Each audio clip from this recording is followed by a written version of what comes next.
That time check was brought to you by ACS Manufacturing Corporation, ISO certified world-class quality.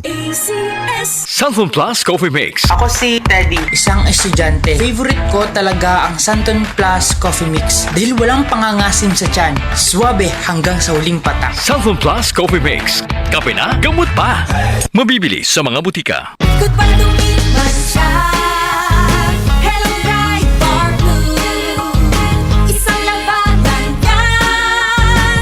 Bright bar blue. Pride Bar Blue with powerful stain-away enzymes. Malupit magtanggal ng dumit mancha pero di masakit sa kamay. Goodbye to me, Masya.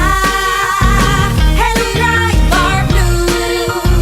Isang labanan yan. As tested ang cotton and polycotton. Sa mancha, malupit. Sa kamay mo, mabait. Pride Bar Blue manufactured by ACS Manufacturing Corporation. ISO certified world-class quality. ACS. Santon Vitamin C. Ang alkaline na vitamin C. Ako si Fiona, isang high school teacher. Sobrang stress lagi ako sa klase. Pero nang sinubukan ko ang Santon Vitamin C, naging ganado ako sa pagtuturo at nagkaroon pa ako ng time sa aking anak. Santon Vitamin C. Ang alkaline na vitamin C. Mabibili sa pinakamalapit na butika sa inyong lugar. Boom, papaya. White rose papaya. Yeah, yeah, yeah. Boom, puti ka. In 7 days, oh yeah, yeah, yeah, yeah, yeah, yeah. White rose papaya. New White Rose Papaya. May double whitening ng papaya extracts and vitamin B3. Clinically proven magpaputi in as early as 7 days with regular use. Boom, puti ka. White rose papaya. Yeah, yeah, yeah, yeah, yeah. Papaya puti, papaya fast. White Rose Papaya with vitamin B3. Manufactured by ACS Manufacturing Corporation. ISO certified world-class quality. ACS. Pagbasa sa Aklat ng Kawikaan, Kabanata 10, Talata 1 hanggang 32.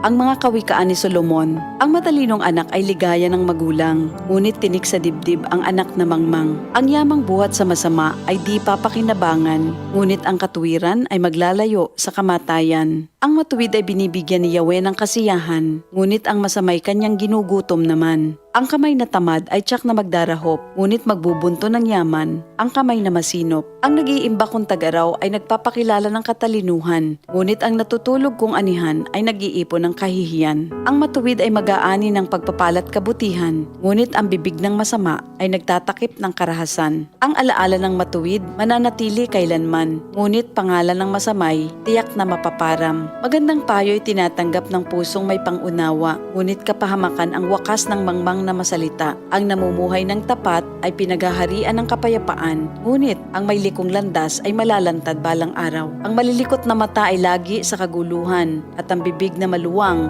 hahantong sa kapahamakan. Ang bibig ng matuwid ay bukal ng buhay, ngunit labi ng masama ay nagtatakip ng karahasan. Sa hari-saring kaguluhan ang bunga ng kapuotan, ngunit ang pag-ibig ay pumapawi sa lahat ng kasalanan. Sa labi ng may unawa matatagpuan ang karunungan, ngunit sa likod ng isang mangmang pamalo ang kailangan. Ang taong matalino'y nag-iimpok ng karunungan, ngunit ang salita ng mangmang ay nagdadala ng kapahamakan. Ang kayamanan ng mayamay matibay niyang tanggulan, ngunit ang kahirapan ng yagit ay kanyang kapahamakan. Ang kinikita ng matuwid ay nagbibigay buhay, ngunit ang sama-sama winawalda sa kasamaan. Ang nakikinig sa payo ay nasa daan ng buhay, ngunit ang ayaw sumunod ay tungo sa pagkaligaw. Ang nagtatanim ng puot ay puno ng kasinungalingan. Ang naninira sa kanyang kapwa ay isang taong mangmang. Ang taong masalita ay malapit sa pagkakasala, ngunit nagpipigil ng dila ay dunong ang pakilala. Ang dila ng matuwid ay tulad ng pilak na mahalaga, ngunit ang puso ng mangmang ay basura ang kagaya. Ang labi ng matuwid sa marami ay pakinabang,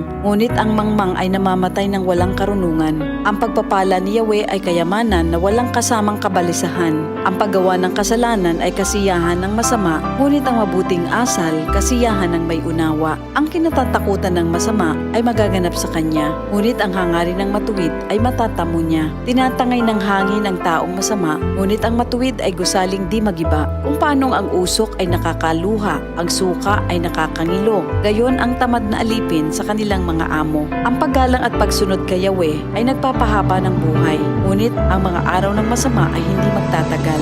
Ang pag-asa ng matuwid ay may magandang kahinatnan, ngunit ang pag-asa ng masama, ang dulot ay kabiguan. Si Yahweh ay kanlungan ng mga taong matuwid, ngunit kaaway sila ng taong masama ang hilig. Ang matuwid ay mananatili sa kanyang dako, ngunit ang masama kung saan-saan matutungo. Ang salita ng matuwid ay nagpapakilala ng karunungan, ngunit ang dilang sinungaling ay puputuli naman.